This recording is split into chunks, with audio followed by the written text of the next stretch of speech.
Hey, what's going on? Good morning, guys. Good morning. Good morning. Early morning for all of us, or maybe it's afternoon or evening if you're watching this as a recording. But I want to say hello and welcome to drboystv.com, the home for intelligent Black people. I hope you guys are having a good day, and I look forward to talking to you guys about stuff that I saw in the media, things that I like. I like to cover things in my podcast that people are talking about, but I always love to elevate the conversation.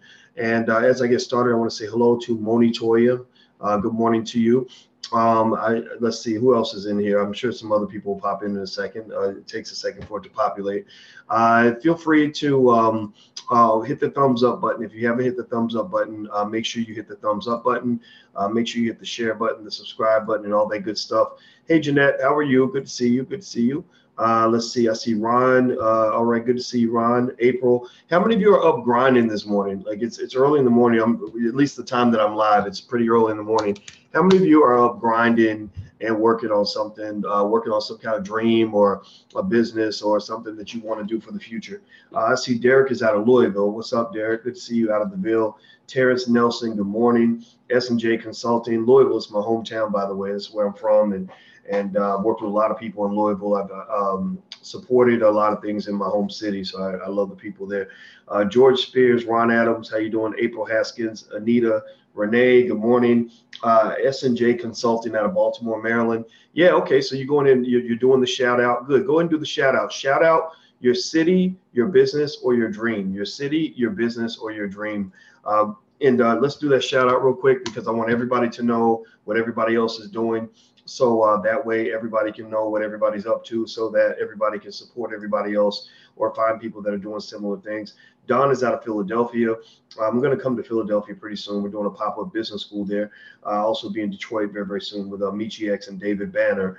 Let's see, Melvin. Good morning, Andrea. Shauna from Tuscaloosa. Tuscaloosa. Oh, my goodness. I dated a girl from Tuscaloosa a long time ago. All I can say is no comment. Let's see here. Kenneth, DC in the house. Kimberly Little, how you doing? Good morning. Binu, hello. Deggy, Scotty from Toledo. Scotty from Toledo. That sounds like somebody who shows up on your doorstep to kill you. I'm Scotty from Toledo. Andrew, how you doing? He's a CPA, black-owned accounting firm in Newark. Oh, that's great. Francois from the UK. All right. Now, what time is it there in London? I think it's after. If I'm not mistaken, I think it's afternoon, right? I think you guys get your morning before we get our morning or something like that. So let's see here. Who else is in here? I see.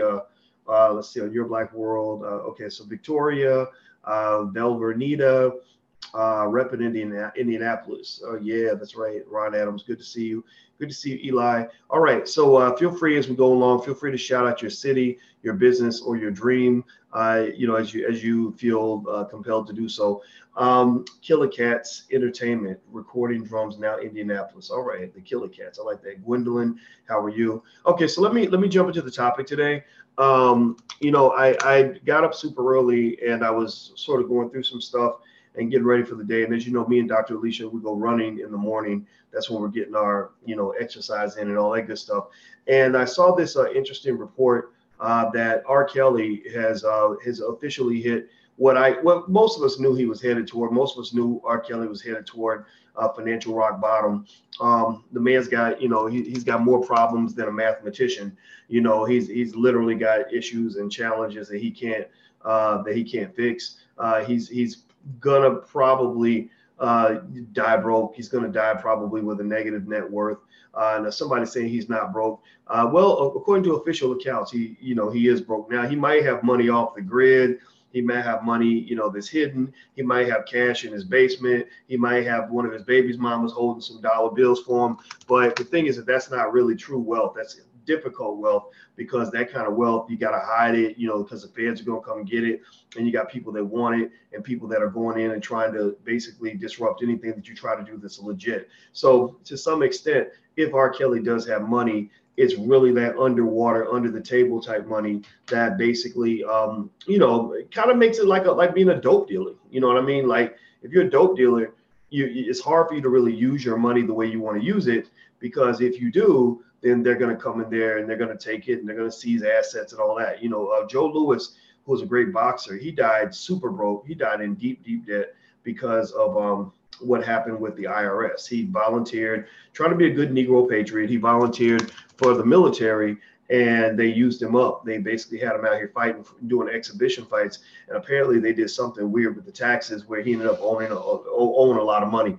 Now, let me see here. Somebody says, check your Instagram. My Instagram is The Real Voice Watkins. I will check my Instagram, but if you want a private meeting, I don't do private meetings, honestly. I have consulting sessions and all that, and it costs money to do that because I can only afford to have meetings for people that are, that are serious about whatever they're doing.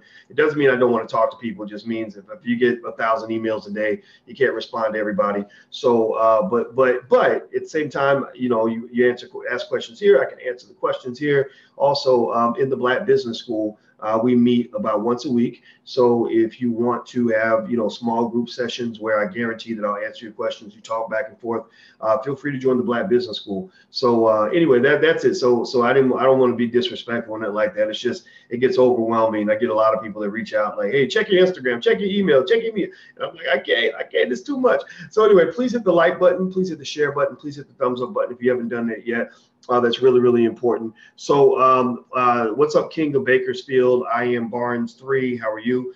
All right. So let's talk about the report on R. Kelly's bank account. Basically, not to say that we're going to spend our time in R. Kelly's pockets, because that's not really beneficial for us. Overall, the goal is not to sit here and gossip about how R. Kelly's doing financially. I mean, if that's interesting to you, that's fine.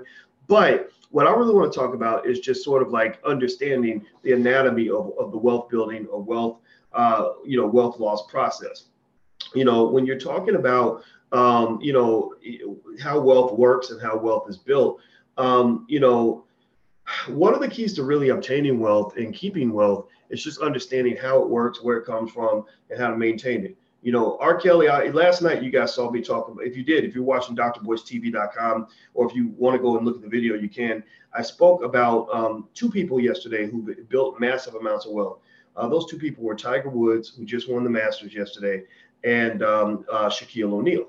Shaquille O'Neal's worth about $400 million or somewhere around $500 million. He's approaching $500 million because he owns hundreds and hundreds and hundreds of franchises. For most of his career, he has had very consistent, steady financial habits. He has been very deliberate and very intentional about wealth building, and now you're seeing the results. Wealth building doesn't typically happen by accident, and it does not typically happen to people who do not focus on wealth building. People who focus on spending usually get really good at spending money. Black people focus a lot on spending. A lot of our people spend.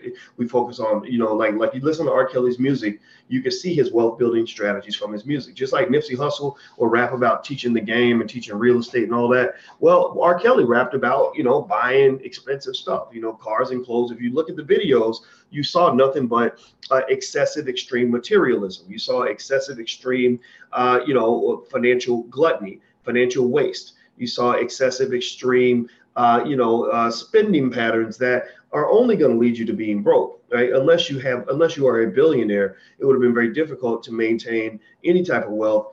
Spending money the way R. Kelly at least pretended to spend money in his videos. Every video had a bunch of pretty girls. Here's how they work. It was a bunch of pretty girls hopping into some sort of luxury vehicle while he's wearing like some fur coat, smoking a cigar like he's a boss, taking them to some mansion so they can all have sex at the after party.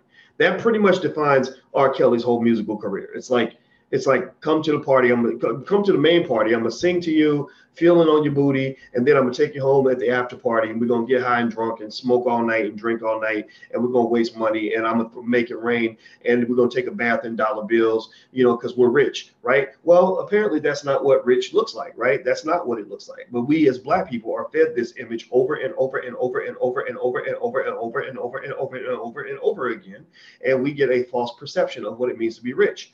We get that ghetto hood rich. That's what we get. We get fed a type of wealth that really isn't wealth. It's like you're being told you're eating health food when really you're eating McDonald's cheeseburgers, right? They're giving you Hershey bars on a McDonald's cheeseburger and telling you that these are vegetables. Eat your vegetables every day, and so you're scarfing down the Hershey bar with the McDonald's cheeseburger, and you think that it's going to be okay. It's like a friend of mine. A friend of mine had a father who was in the hospital getting surgery after surgery after surgery, you know, because his heart kept going bad. His kidneys were bad. He had diabetes. He was 400 pounds. And so he's in the hospital, and he's like, oh, this is so hard for me. You know, why don't y'all come visit me? Why don't you do more for me? Why don't you help me? And his own daughter just had to say to him, she said, Dad, what the hell are you talking about? And he's like, what are you talking about? You're being mean. She said, I used to have to fight you because when we went out to eat, you wanted to eat 2 Big Macs, not 1, 2 Big Macs. You know, I had to fight with you because when I told you to exercise, you didn't want to exercise. Well, you know, when I tried to give you vegetables, you didn't want any vegetables. When we talked about fasting, you had no interest in fasting. You wanted to do what you wanted to do. So she said, don't come to me expecting me to disrupt my life to take care of you when my whole life you've been telling me that you're a man, you're going to do what the hell you want to do. Fine. Well, if you're a man, you want to do what the hell you want to do, then I'm a woman. I'm going to do what the hell I want to do. That means I'm going to come see you when I want to come see you. I'm going to help you when I want to help you. But everything that's in your life right now, everything that you're going through is of your own doing. You chose this life. Every time you picked up a Big Mac instead of the vegetables, you chose this life. Every time you chose to sit on the couch all day instead of going out for a walk or a run, you chose this life. Every time you got mad when we tried to make you eat healthy and you tried to tell us what you wanted to do, you chose this life. So if you're going to get mad at somebody, you need to get mad at yourself, because you can't get mad at me because we won't accept the consequences of the choices that you made. So a lot of us do that financially. You know, a lot of us, tell me if you have anybody in your family that has a consistent sob story.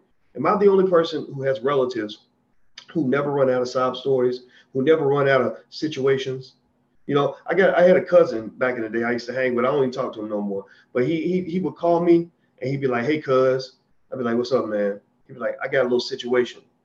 That's when you knew he was going to be asking you for some shit. That's when you knew that's when I knew my cut. I'd be like, oh shit, he got another fucking situation. This motherfucker always got situation. I swear, I'm sorry, I don't mean to cut, but that's how I felt. I was like, you always have a situation. Like, how come I can't come to you with situations? Why? Well, because I solve my situations. I prevent my situations, right? You don't prevent, you don't know how to, you don't try to fix it. And then you go through life telling everybody that you a grown ass man, you're gonna do whatever the hell you want to do. But then every time it goes bad, you dump it on us. You dump it on the responsible people in the family. Like, you have that view. If you get your money right, you get your credit right, I guarantee you, you're going to have people that are going to come to you to try to use your credit and try to use your money. And they're going to try to guilt trip you into doing that. And what I encourage you to do is to not fall for it. Because the reason people fall for the guilt trip is because they let us believe that where you end up financially, it has nothing to do with what you choose to do. It has nothing to do with choices. It's all whether or not God chose to bless you, or it's all about whether or not you got lucky, or whether you got privilege. Well, you had 2 parents in the house, and you got to go to college, and you were blessed because you got that great job making all that money. Well, how did I get blessed like this? How did I get blessed? Let me think about this. Okay, I remember when we were 18 and I was like, let's go to the library. And you said, no, let's go to the club. Right? You know, how did I get blessed? I remember when I would tell you that I couldn't afford to go spend, X amount of dollars on a new outfit or a pair of shoes or whatever, but you just love to spend up your money. So that's why you don't have any money left. You know, if you look at R. Kelly's life, let's go back to R. Kelly. Let's talk about this. Hit the thumbs up button, please. If you haven't hit the thumbs up button, please hit the thumbs up button. With R. Kelly, you're looking at a man who chose the life that he's living. You know, if you look at R. Kelly, you're not seeing a man who just got cursed, who was just unlucky. You know, you're looking at a person who made choices his whole life. He made a couple of choices that were interesting. Good morning, babe. He made a couple of choices that were interesting among many. One was not protecting his wealth. So when the money was good and he's making songs about feeling on your booty and selling, 10 million records a year or whatever he's selling, and selling out shows, he wasn't even thinking about like what's going to happen if I get to a rainy day. You know, he never sat back and said, what if this money train stops? What if I lose my voice? Or what if somebody tries to hit me with a scandal because apparently I got these habits behind closed doors that I don't want everybody to know about. I'm the black Hugh Hefner, and if I'm a white Hugh Hefner, then I get away with it. But if I'm the black Hugh Hefner, I get labeled as the face of pedophilia, right?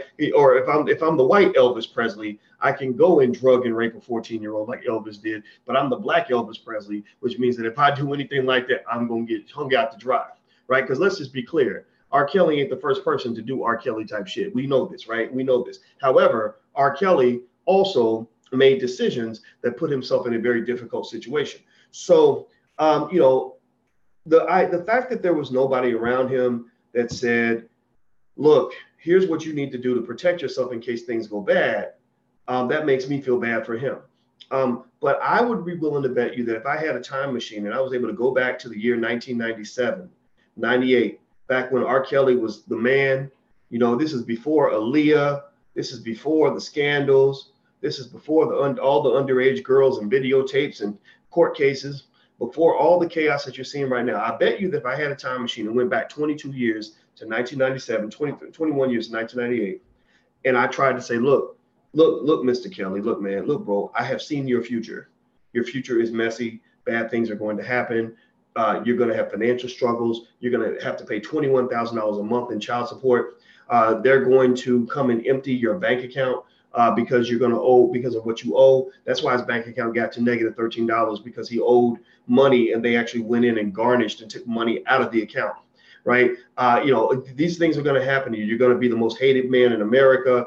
You're going to be involved in court cases and have to spend tens of thousands of dollars a month on attorneys. We need to put a financial plan in place to protect you for all the situations where you're going to be attacked. And when a black man gets attacked, especially if he really did do something wrong, like it appears R. Kelly did, they don't just come and get him, legally, they don't just come and get him in terms of ruining his reputation. They do everything. They get him legally, they ruin his reputation, they take away his ability to make money, and they basically financially castrate him. You see, R. Kelly and Bill Cosby are interesting. And Michael Jackson, they tried to do it to Michael. It's going to be a little bit tougher on Michael. But R. Kelly and Bill Cosby are examples of what Dr. Claude Anderson and we talked about this week on drboystv.com. You should check it out. It's what's called a financial castration. You see, a black man's money is equivalent to the black man's penis. Men feel power when they have money. That's why women are attracted to men that have more money, because your money is a little bit like a sex organ. It's a source of power. It's a source of strength. It's something that makes you appealing. It's something that makes you that makes you a force. So 100 years ago, 200 years ago, when they saw a black man that they didn't like for whatever reason, maybe he was accused of a crime, they didn't try to find out if he actually did it. They would just take somebody's word for it, especially if it's a white woman, and they would go get this man, and they wouldn't just put him in jail and put him on trial. They would go get him and they would lynch him in the middle of the night. And when they lynched him, they wouldn't just kill him. They would chop off his source of power. They would chop off his black penis. Well, with Bill Cosby and R. Kelly, what you're really seeing is the financial version of a castration. Their goal is not just to hold them accountable for their alleged crimes. Their goal is to humiliate them. It is to destroy them. It is to bankrupt them. It is to say, look, Negro, we need you. We're going to take everything you got and we're going to do it in public so that all the other black people don't get any ideas. We're going back to slavery with this shit. We're getting biblical with this shit. Our goal is to give you a life sentence because white people are not happy with you. So with R. Kelly, the fact that it is very unfortunate, the fact that he had so much money, so much opportunity, was making millions of dollars a year, and there was nobody to sort of put together a really, at least a modestly clever financial plan to protect him is really unfortunate. In fact, there was a time where R. Kelly used to hang with Michael Jordan and all these other people. And if you look at, Michael Jordan is not a guy who's financially vulnerable. Michael Jordan is going to be a billionaire very soon if he's not there already. Michael Jordan, I think, is up above Diddy status in terms of wealth. I think he's making a couple $100 million a year. And he used to go to R. Kelly's house and play basketball. That's the one thing people don't talk about is all the mainstream celebrities who used to hang out with R. Kelly, so they go to R. Kelly's house. He'd have a bunch of girls in the house, and they would all kind of have fun with the women that are in the house. So let me see here. Michael Jordan, let me look up his income. Let me see how much money Michael Jordan made in 2018. His net worth is $1.6 billion, according to this website, Nice Nicks. I don't know anything about this. Yeah, okay, Forbes. Yeah, wow, I did not know this. Michael Jordan's net worth jumped from 350 million to 1.6 billion dollars. So let's see what happened here. I don't know how he jumped to 1.6 billion. Let me see here. The value of the team that he owns, the Hornets, and they're the New Orleans Hornets now, right? Is that right? Did I get that right? I don't know why. The Pelicans are in New Orleans, so the Charlotte Hornets, right? So Charlotte didn't move. Okay. Let's see here. He is the 1,477th wealthiest person in the world, and the Jordan brand and the value of his team both went up, and now he's worth 1.6 billion. I'll do an analysis on that a little bit later to help you guys kind of understand it better. But the point is that there is something to be said about kind of what R. Kelly's dealing with. Now, some people say that R. Kelly secretly owns Bitcoin. That's a possibility. I mean, maybe he does have some hidden assets, but I know that if you're paying for child support and court cases and travel expenses and everything else, eventually somebody does some financial forensics on you. Like, you can't just sort of magically be pulling money out of the sky and be buying spending all this big money on different things without people tracing some of that money. I mean, that's how the feds go after drug dealers. If you suddenly have all this money and you're paying lawyers with all this money, they've got ways to go and find out where that money came from. Don't act like Bitcoin can't be traced. One of the few things about the future of Bitcoin, in my opinion, is that, I think one of the sticking points among many might be just the traceability of Bitcoin. So what's happening is you got companies like Coinbase who are like, look, we'll tell you everything you need to know. This ain't no Swiss bank account. We'll open up the books, so the feds can pop in here and find out who's connected to what.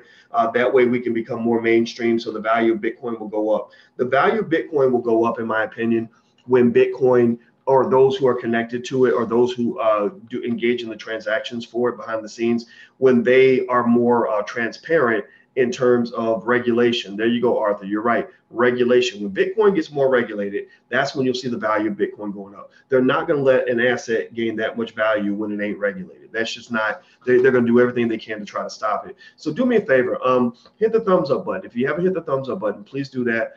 Francisco, please hit the thumbs up button.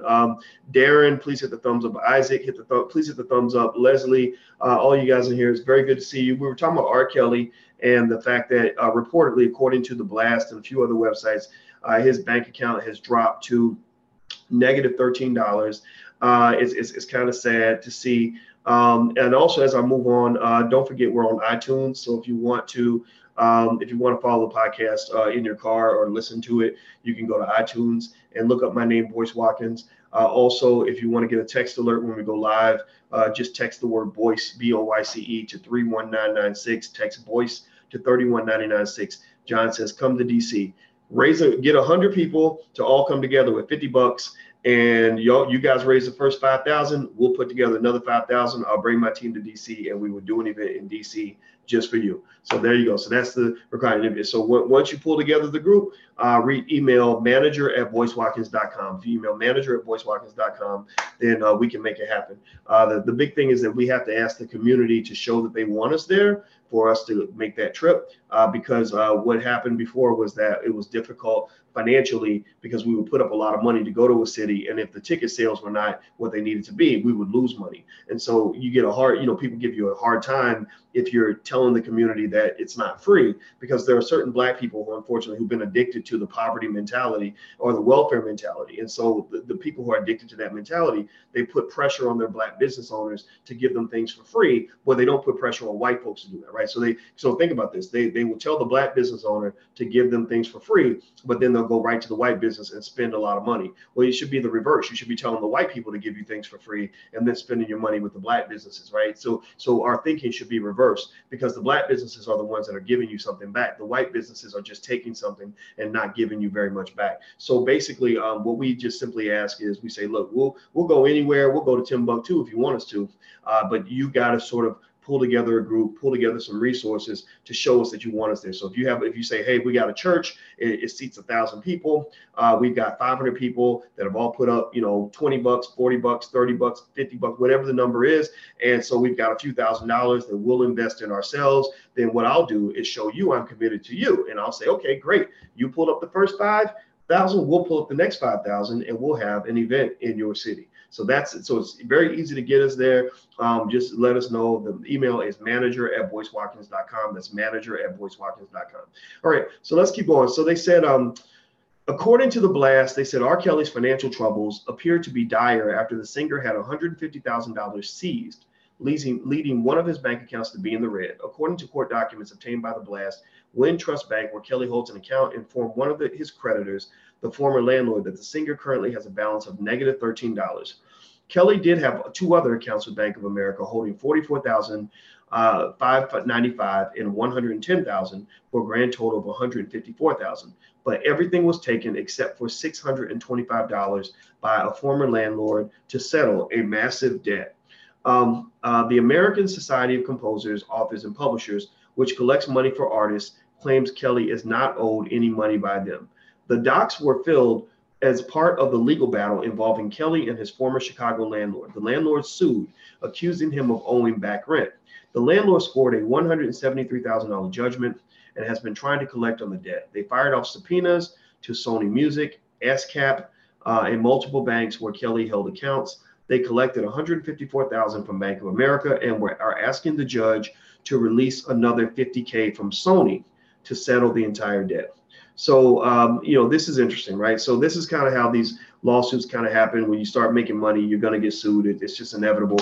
Will Smith said, he said he gets sued 15 times a year. That helped me feel better about, some silly lawsuits I had to deal with, because in fact, sometimes people will sue you just for the publicity, just to tell people that they're suing you. It's really interesting. I didn't know that this was the case, but now I got plenty of lawyers and they explain things to me. So it's been a really interesting experience. But the point on that is to say that, when you do business with people, be cautious of who you're doing business with, because a lot of times when people sue, they sue everyone that has deep pockets. Anybody can, so if you have good pockets and you do business with somebody who's struggling financially, then people will sometimes sue you too, just in the hopes that they can get the judge to pull you into the lawsuit so that you can actually come up with some of the money that they're looking for. Lawyers don't really look for justice per se when it comes to civil suits. They usually look for deep pockets. That's why, Gloria Allred and people like that, they don't tend to sue people who are broke. They usually sue people who have deep money. And the first thing they bring up is money. Like with Bill Cosby, first thing Gloria Allred started talking about is, we want to create $100 million fund. Mr. Cosby, do the right thing and pay this money. And she was accepting pretty much any woman who walked in the door and said, oh yeah, I was raped by Bill Cosby too. Let me make up a story or whatever. Right. And it became kind of this really interesting process where the due diligence was kind of thrown out the window, and pretty much anybody could join that lawsuit. Any of you ladies who are in here, and maybe even men, who knows, could actually go to Gloria Allred, I'm sure, and say, I met Bill Cosby one time in the 1970s and nobody knows about it but me and him. And he's going to deny it because he doesn't want to get accused. He doesn't want anybody to know what he did to me. And we met in 1973 in a hotel room. I don't remember which hotel. He doesn't remember either, but we met in a hotel and he drugged me and he raped me. And now I want to be in the lawsuit too. And so that's one of the challenges. One of the criticisms of the Cosby case is it got to the point where they were accepting pretty much anybody off the street, any drug addict who says, oh, well, normally I use drugs on my own. Normally I take the drugs. But on that particular occasion, he gave me the drugs against my will. I don't have any proof, but I don't need any proof because I'm a white woman. And being a white woman means that I am devoid of any accountability for my behavior. But you should go lynch that Negro and get every penny out of him that you possibly can. So anyway, it's not to say Cosby's a good guy, not to say he's totally innocent. But if you accuse somebody of a crime, you're supposed to actually prove it. But that goes out the window when you're talking about racial issues. So I think with R. Kelly, what I would generally say is that, R. Kelly, if you want to learn from this, because you can learn a lot. Arlene says, are you going to help him get back on his feet? I'm not trying to help R. Kelly get back on his feet because R. Kelly, he should have been on his own 2 feet. I'm trying to get my children on their feet. And you should be trying to get your children on your feet. If they have a GoFundMe account for R. Kelly, do not give money to that account. Give money to the GoFundMe account for your own kids. In fact, I thought it was really weird that when it came to Nipsey Hussle, everybody was talking about raising money for Nipsey Hussle's kids. Y'all see that? Where Reggie Bush creates this GoFundMe account to raise $100,000 for Nipsey's kids. And then there was this viral Facebook post about Jay-Z, raising a $15 million trust fund or something, which is all bogus. It wasn't true. But I was like, why are people raising money talk about raising money for Nipsey Hussle's kids? Wasn't Nipsey Hussle all about financial, security? Wasn't he all about wealth building? Nipsey Hussle's net worth when he died was $8 million. Lauren London's net worth, according to Celebrity Net Worth, is $8 million. So, and I'm sure they had, I would presume he had life insurance and some sort of will in place. So why would you be raising money for Nipsey Hussle's kids? That don't even make any sense. Like that, I didn't even understand. I'm like, why are you even talking about that? And I was like, well, maybe it's because Black people were so used to a poverty mindset that we are assuming Nipsey Hussle, because he was in the hood, he must have been poor too, right? Or maybe we're assuming we're so used to Black males being financially irresponsible and not taking care of our kids before we die that we just assume, oh, Nipsey probably didn't leave a will. Or we just assume Nipsey probably didn't have no life insurance. We just assume, oh, Nipsey probably didn't have no estate plan. We just assume, oh, Nipsey probably didn't really have no real assets. Or, we assume that rappers are really all broke, which is what they are. And they're just pretending to be rich. And what we assume that they're so deep in debt, they probably can't leave anything to their kids. Is that what we assume? Is that the economic standard that we set for our community? I mean, really, like I'm just really thinking, like, what would make people think that Nipsey Hussle would have these kids? He had 2 children, one with Lauren London, one in a previous relationship. Lauren London, if I'm not mistaken, had 2 children. Maybe I'm wrong on that, but I believe she had 2 also. And one of the kids was with Lil Wayne. And I know Lil Wayne ain't a model citizen or perfectly responsible in everything he does. I mean, he had 3 girls pregnant at one time, which is, I mean, if you want to talk about financial disaster, that's a huge financial and emotional disaster. But whatever, it is what it is. It's what they chose to do. I assume he's made at least a few child support payments, and I assume that they're pretty big because Lil Wayne has made some money. Lil Wayne has, he's like the R. Kelly of hip hop in terms of the amount of money he's made and his talent and all that. So I'm just trying to figure out, I did not understand, like, why are people so geeked about the idea of raising money for Nipsey Hussle's children? I mean, I can understand people saying, let's create a fund for Nipsey Hussle's initiatives. I can see people saying, let's create a fund to support, Nipsey Hussle's, educational programs. I can see like, okay, let's create a fund to support community development in the area that Nipsey Hussle was building businesses. Right, like, okay, let's create the Crenshaw Fund. Let's go put, $50 million into Crenshaw so that area can get Black gentrification, where Black folks can come in and own all the property in Crenshaw. Do you know if every person who sat and shed tears for Nipsey Hussle took the time to go give a few dollars to a fund for Crenshaw, that y'all could have went up in that motherfucker and bought literally $100 million worth of property? Y'all know that? Do you know that Nipsey Hussle there was the same amount, or probably more emotional energy into the Nipsey Hussle memorial, Nipsey Hussle funeral, that there was enough emotional energy invested into that whole experience that it probably exceeded the emotional energy that you guys put into the Black Panther movie. The Black Panther movie raised about $500 million to $1 billion from Black people alone. It raised probably about $2 billion worldwide. About a little bit, maybe $1 billion or so of that, or a little bit less, I don't know, came from Black folks, came from African Americans. So you gave, several hundred million, maybe $1 billion to Disney because they made a movie for you. But you can't raise nothing, like no major money for Crenshaw and for the area that Nipsey Hussle represented. Seriously. I mean, fuck all your tears, fuck your feelings. I'm not crying. Oh, we miss you, Nipsey. We so sad, and we lost a hero. I'm gonna put up a meme. I'm gonna put a picture of Nipsey on my Instagram. I'm gonna play his song on my iPhone. I'm not dissing, but I'm just sitting there saying, there's one, talking is one thing, doing is another. Like why not have a community development fund and everybody push ourselves to force everyone to put at least $50 in that fund, maybe $20 in that fund, if that's all you got. Give as much money to that fund as you probably gave to white people this week. Supporting white businesses. Y'all got major community development funds you create for white supremacy. Y'all funding white folks like crazy. That's why the Koreans got all their hair shops in your neighborhood, because you sending their kids to college. That's why they got the grocery stores in your neighborhood and the gas stations, because you're building their institutions. You're helping them to go buy billions of dollars in property every year that they're going to pass to their children. You know, that's why they come to you with consumer products, because you'll make it rain. Y'all, when y'all fell in love with Nike and Colin Kaepernick, y'all probably dropped 200 or 300 million on Nike that month out of gratitude. Yes, Mazza, thank you so much, Mazza. I appreciate you, Mazza. I love you, Mazza. But how many bands did you put on to Nipsey Hussle in a community development fund to go buy property in Crenshaw?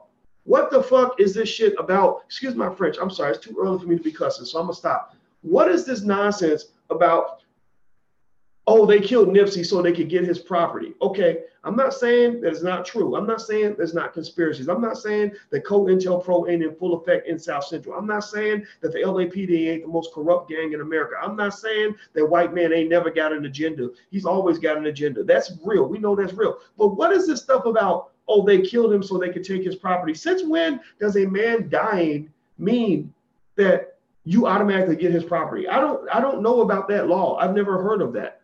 Because last time I checked, in the world of financial intelligence, people have wills and trusts and estate plans.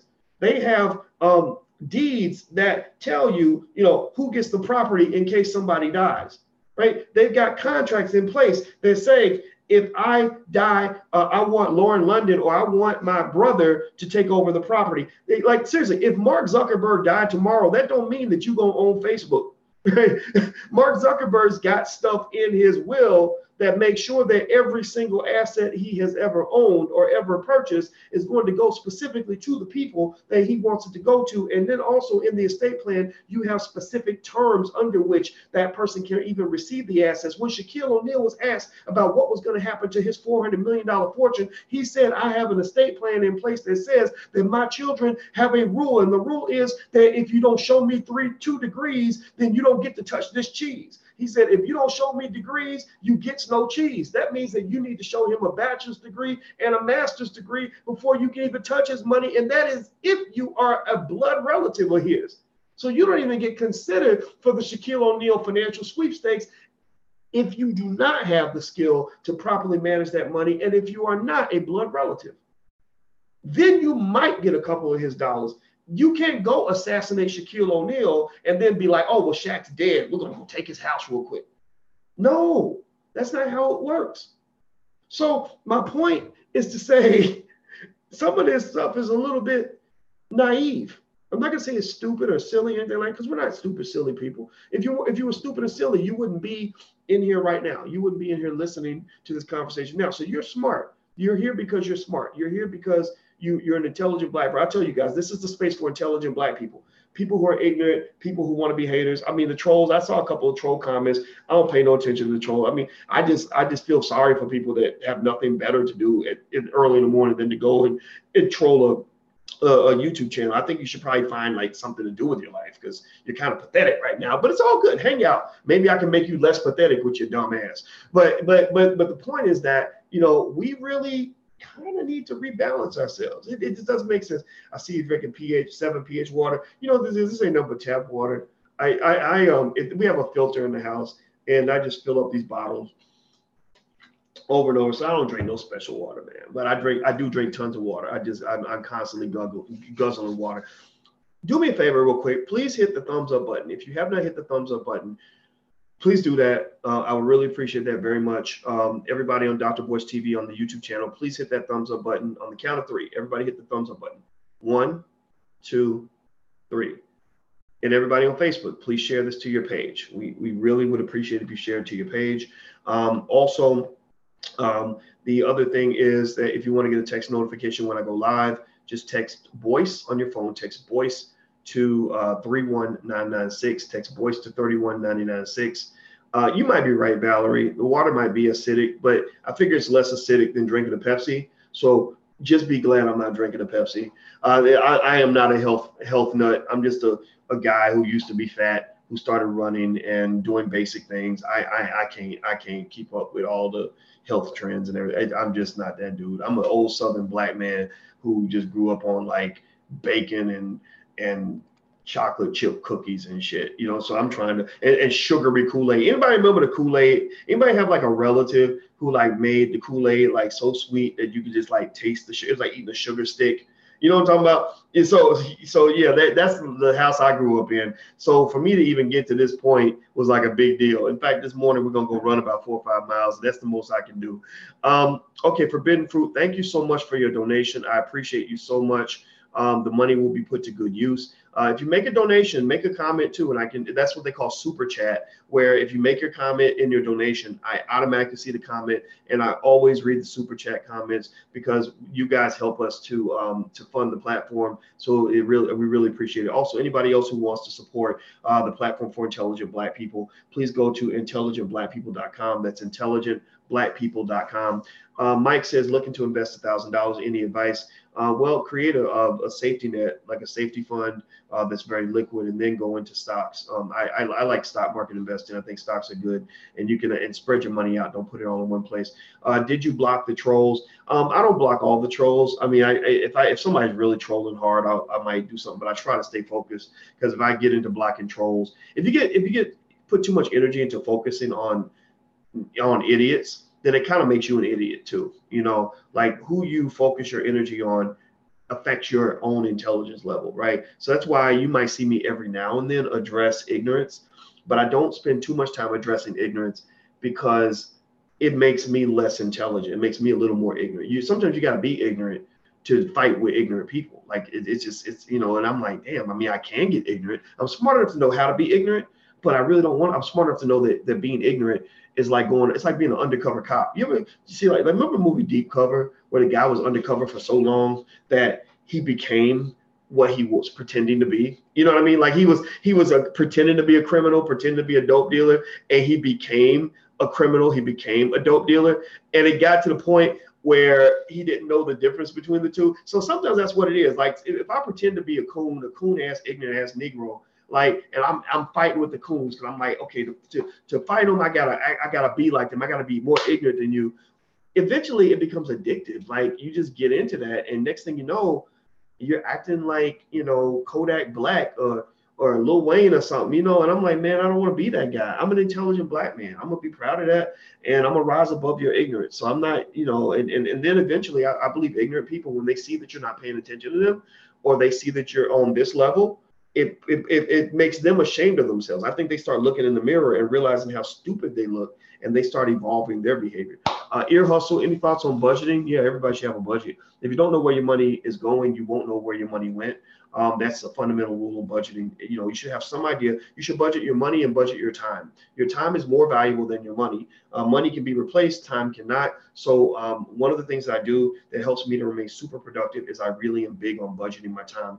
Every year I make a time budget. There's 8,760 hours in a year. At the beginning of every year, I budget the amount of time that I want to put into different projects, so I can see how much time I actually have. If you want to know sort of my rules on time management, overcoming obstacles, setting goals, dealing with haters, dealing with setbacks and animosity, there's a program in the Black Business School at blackkeystogreatness.com. That's blackkeystogreatness.com. So if you go to blackkeystogreatness.com, the first month is free. So feel free to try it out. It's blackkeystogreatness.com. All right, so let me see here. What's the name of the movie? I think it's called Deep Cover. I think it had Larry Fishburne in it. That was when Dr. Dre put Snoop Dogg on the soundtrack. Y'all, anybody remember that? Yeah, and you don't stop, because it's 1Nick7 on the undercover cop. Creep with me as I step through the fog. It's the #1 member. Yeah, I'm gonna quit rapping. In the hood, doggy dog. All right, let me hit this again. Okay, hit the thumbs up button. I'm bringing everybody back on Your Black World. For some reason, this phone acts real weird. Let's see here. Yep, Kenneth remembers that. Musa says great. Let's see here. Black Money Matters, my new slogan. Yep, that's right. These shirts, there's a brother in St. Louis that was selling these shirts, and I bought one from him, but I don't remember the brother's name. Into Deep. Oh, and Omar Epps. That's another good movie too. Boys, you need help. Yes, I do. Lots of mental health. She tells me every day I need therapy, like every other Black man in America. Leslie says, I love the stock market. Yeah, the stock market. Let's see. Let's look and see what the stock market has done this week. I think the stock market has done pretty well. Let me see what the Dow did this week. Even though the Dow is not the best indicator, it's pretty good. All right, so the last 5 days, it looks like the stock market The Dow ended at 26,412, and it started the week about 26,312. Okay, so it had some ups and downs, but it did take a dip through the middle of the week, and then it popped back up and recovered. And I can tell you, I think it was, I don't know if it was my Apple. I think it might have been my Apple. Yeah, no, my Disney. That's what the previous week it was Apple. I had Apple stock and Apple stock options, and I had Disney stock and Disney stock options. So the previous week, Apple made some announcements with Apple Plus. Their stock jumped, and I made it was good. It made my portfolio was smiling that day. You know, it had a little financial orgasm, like it was like pop. You know, and then Disney also shot up when they announced their Disney streaming service, where the market basically said, we like what you're doing, and we're going to boost your stock price because of it. Now, what's going to be interesting though is how Oprah, whether or not her brand is going to be a plus for Apple or a minus, because a lot of people are still mad at her over the Michael Jackson thing, almost really to the point where where Oprah has basically removed all of her videos and tweets about the Michael Jackson documentary, which I think is connected to the fact that, you know, one of the accusers, his story didn't quite add up. There were some big holes in the story that they didn't review. But then again, who knows? Who knows? Let's see. Where can I find out about IPOs?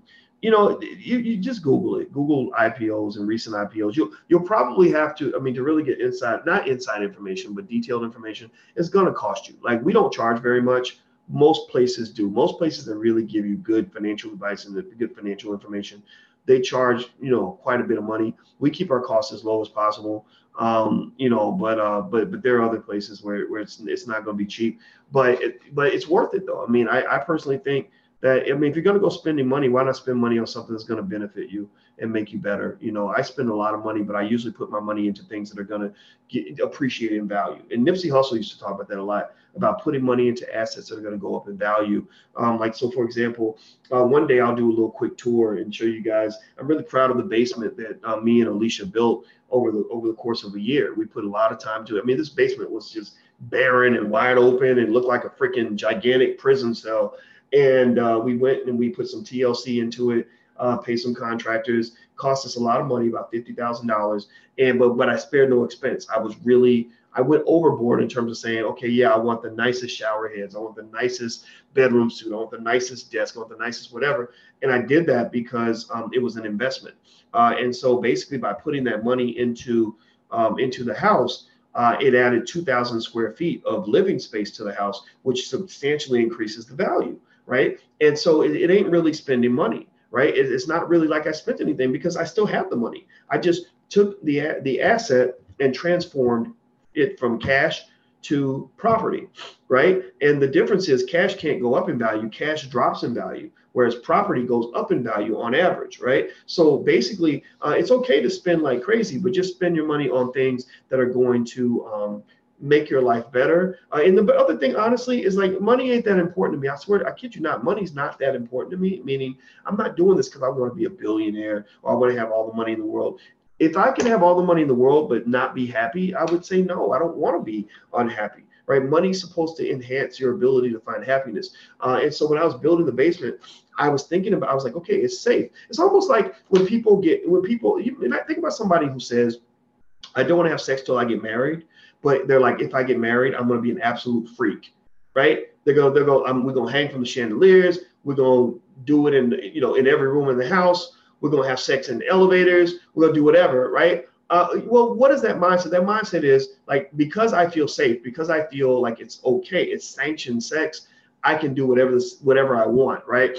Well, I'm not saying that that's the right way to approach your life, but I'm saying like sometimes with money, it's the same way. Like, to me, it's like I want to spend like a fool. I want to spend like a rapper, make it rain, throw them bands like a rapper, but I want to do it in the right context, right? That means I want to do it. If I'm going to drop crazy amounts of money, I want to spend it on assets that are going to go up in value, not go down in value. If I want to spend a lot of money, I want to put it into things like a basement or like an extension to the house, because not only do you get the financial benefits, but you get to live in it, you get to enjoy it, you know. So that's what I love about the basement. Is not, I don't really care. Honestly, it's not a big deal that, like, okay, so if the house value goes up and it wasn't, and we really didn't spend any money, it's pretty much free, because when we sell the house, we're going to get the money right back, right? So we spent 50 grand, but we really didn't spend 50 grand. We invested 50 grand. Right. So just like we talk about black people and they talk about $1 trillion in spending power, that's a horrible statement to make, because $1 trillion in spending power should be $1 trillion in investing power. $1 trillion in spending power means you're giving white people $1 trillion a year. You should not be proud of that. You're talking about wanting $1 trillion in reparations, but yet you give white people $1 trillion a year. That doesn't even make any sense. So instead of thinking of oh, how much money can we give to white people this year so we can brag about that, instead of thinking about $1 trillion in spending power, think about $1 trillion in investing power, because what that means is that you're going to take your trillion and you're going to give it to your children and not to the white man down the street. Please hit the thumbs up button. Please do that. I want to say thank you to Derek Lewis. Thank you so much for your donation. I appreciate that. He says, thanks for everything you do, Dr. Boyce, and keep cussing. All right, well, I'm gonna keep cussing up in this motherfucker. How about that? But I'll try to limit it for those of you who don't love the cussing as much as some people do. I should do like a survey and ask you guys, like, to do a poll, like how many of you like it when I cuss and don't like it. Actually, I think we did that in the Black Business School, and the vast majority, overwhelming majority, were like, yeah, we think it's great, we love it. I was like, damn, like, y'all some foul motherfuckers, man. All right, so let me see. Forbidden Fruit. Thank you. Type "Cool People" by Forbidden Fruit in YouTube. Okay, all right. So I'm gonna type it. Okay, so you want me to search for that? Okay, all right. So everybody, I want you to search for "Cool People" by Forbidden Fruit. I want you to go look up there. It sounds like they got a video out or something like that. Feel free to tell us more about it in the comments. And that's the benefit I can hopefully try to give you, for making your donation, is so a little bit of free marketing. So everybody go to look up "Cool People" by Forbidden Fruit. Subscribe to their channel, watch their videos. I'm going to subscribe. Okay, I see Forbidden Fruit. Subscribe. Okay, looks like you got 1 subscriber. Now you got 2. So I was a 2nd subscriber. So I want you guys to go subscribe to Forbidden Fruit's YouTube channel. So there you go. That's the benefit of making a donation to the platform, is I will give you free advertising. I probably gave you like $1,000, $2,000, $3,000 worth of free advertising just now. So there you go. So thank you for the donation. I appreciate it. Okay, thank you. Good morning, Chevette Starnes. Every time I see Chevette, I always get scared again, because Chevette was, my coach made me race against her when I was in the 9th grade. And he said, "You better not let Chevette beat you." And I swear to God, Chevette, I ran for my life. And I just thank God that you didn't beat me. Thank you for taking it easy on me. Chevette was bad. She was so fast. I think she might have ran track in college. I don't know. But Chevette was a great athlete and a good person too, very good person. All right. So anyway, I'm about to get out of here. So the bottom line on R. Kelly is, there's financial lessons you can pick up and learn everywhere. R. Kelly's, life, if you look at his life and you follow his path, you can really see all this was inevitable. All this was predictable. All this, you knew it was going to happen at some point if he did not change his trajectory. Negative $13 in the bank account is kind of the expected outcome for somebody who sort of gets to the point where they believe they can never run out of money, or they think, oh, as long as I just keep singing and performing, more money will come in. I am a walking ATM machine. As long as I keep working, I'm going to make money. But the problem is that you're not going to work forever. And so when you're thinking as a person of color, remember, you spent 400 years in a country where they trained you to just work to make your money. They train you to believe that labor is the best way for a Black person to get money. And what I've been trying to get people to consider is shifting the narrative and going into a model. Actually, what I tell my students in the Black business schools, I say, try to see if you can set your kids up so they can retire at the age of 28. And it sounds like the most ridiculous, craziest concept in the world. But I said, look, what is retirement? Retirement does not mean you don't work anymore or whatever. You're not doing anything. Most retirees don't sit around and do nothing. I said retirement means 2 things. It means you don't have to go to work every day to make money, and you're doing what you want. You have freedom. You have freedom to do whatever you want every day. So if you have a newborn baby, like my niece, I'm going to probably tell you guys a story 10,000 times because I want to drill it in. This is me brainwashing you. Ooh, like I really want to drill this in because this is good brainwashing. And so here's what it is. If you have a newborn child and you're investing the amount, let's say that you look at the amount of money that people spend on a car note on a new car. The average car note on a new car is $530 a month. So let's say you put that amount or half of that amount into an investment fund that's a diversified portfolio. You do that consistently every single month, every month until the child is 28 years old. That child will have hundreds of thousands of dollars, probably somewhere around $1 million or approaching $1 million, and that they'll have in liquid cash. What that has done is that has mobilized and stabilized that child economically, so that financial stress is now out the window. Now, I did a video on the Financial Juneteenth channel this not too long ago, where I explained the 3 psychological benefits, or at least 3 psychological benefits of financial security. One was peace of mind. You can get up and you're not thinking about money because money's not a problem. You're not running around trying to figure out how am I going to get money, like I lost sleep last night because of money, blah, blah, blah.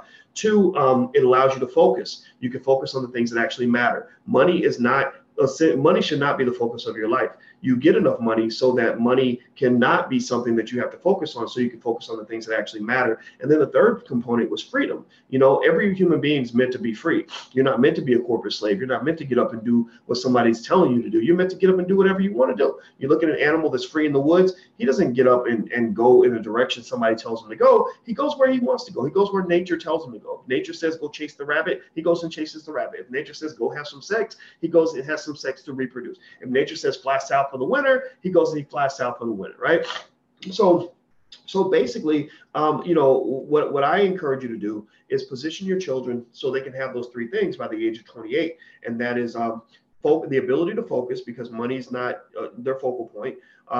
Peace of mind, they're not stressed out over money, which reduces their anxiety level, helps them live longer. They're going to be healthier physically and mentally because they're not dealing with a lot of workplace racism unless they choose to endure it. And then freedom, they get the happiness of freedom and they get a more fulfilling life. And you can do that now by preparing, if you got grandkids, it's perfect. Have an amount of money that you put consistently into an investment account, and make sure it's going into the stock market. Don't just save money. Saving is not a good way to build wealth. You can't save your way to wealth. You can't work your way to wealth. You must invest your way to wealth. So consistently invest. And then by the time that child's 28, 30 years old, they will be close to being a millionaire, if not a millionaire. I mean, if you're really hustling, like if you really, put the amount of money, put it this way, 30 years ago, somebody had taken the amount of money people spend on new cars and put it into an investment account for you, and it was tracking the S&P 500, you would probably be a millionaire now. Right. And so imagine how different your life would be if you had $1 million in cash that you could access for anything you wanted. Let's say you're already making money, so you don't even take money out. You just borrow from yourself. Right. You are your own bank. You have a bank on your back. It's like a back bank. Right. You got like a backpack. You got a back bank. You got a bank on your back where whenever you need money, you can just go borrow money out of that account, and then you can put it right back in when you don't need it anymore. So you want to start a business? I need 20 grand to get my business off the ground. Okay, I'm gonna take 20 grand. That's only 2% of my portfolio. I need 30 grand to put a down payment on the house. I just go get 30 grand and borrow that from myself, right? I want to quit my job because I hate my boss and I just don't feel like going to work tomorrow. Well, I go get 50 grand to hold me over until I find some other way to make money, right? So it's like little things like that. So anyway, that's it. Those are my thoughts. That's how you don't end up like an R. Kelly, because if you look at R. Kelly's life, it was predictable that he would end up broke, because everything he did was leaning toward broke. Everything he did was promoting the idea of him being broke at some point. Every action that he took, as an entertainer, when it came to money, from what I've seen, was leading in this direction. So why would you expect anything other than this particular outcome? And I'm not dissing him, I'm not dogging him. I actually feel bad for him, because he fell into the same trap that a lot of our folks fall into, where you like Antoine Walker, another guy who used to be friends with R. Kelly. Like they used him and Michael Jordan used to go to R. Kelly's house and play basketball. Antoine Walker's another guy. He made $110 million and now he's broke. Well, what's the common factor here? Both of these guys, unfortunately, were raised in environments where they were taught to believe that if you have a talent, you don't have to be economically cautious. You don't have to be intelligent. You don't have to get more education. You don't have to have more skill. You don't have to have more capability when it comes to protecting your wealth. Well, why? Well, because you're a great basketball player. You can always go play more basketball and make more money. Well, Antoine Walker, I think he forgot that basketball players get old and you get to a point where the income stream stops.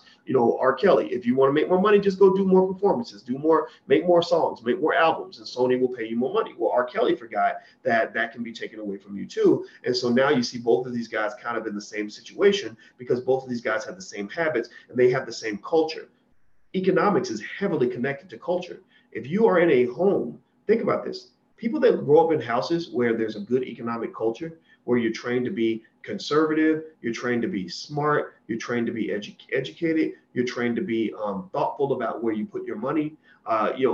People like that don't end up broke very often. They just don't. I mean, it's just a fact. So who is this person telling Black people that what you do has nothing to do with where you turn out in life? Who is this person telling Black people that you can run around here being as irresponsible and crazy as a white woman, and that it's all just going to work out for you, that you're still going to be good, and that the reason that R. Kelly is broke is because Jesus cursed him and God abandoned him and the devil did whatever? No, man, it's because R. Kelly chose this. He chose this life. This is what he wanted, right? So that's it. I'm done talking. Thank you for the compliment, Shabbat. I appreciate that. You are in my eternal memory as one of the people I admire and respect the most. Thank you very much, Aaron Harper, for your contribution. I appreciate that as well. If you guys want to support the platform, please go to intelligentblackpeople.com. That's intelligentblackpeople.com. Please hit the thumbs up button before we go. Please hit the thumbs up button. Please share this video on your Facebook page or anywhere else. I would appreciate that very much.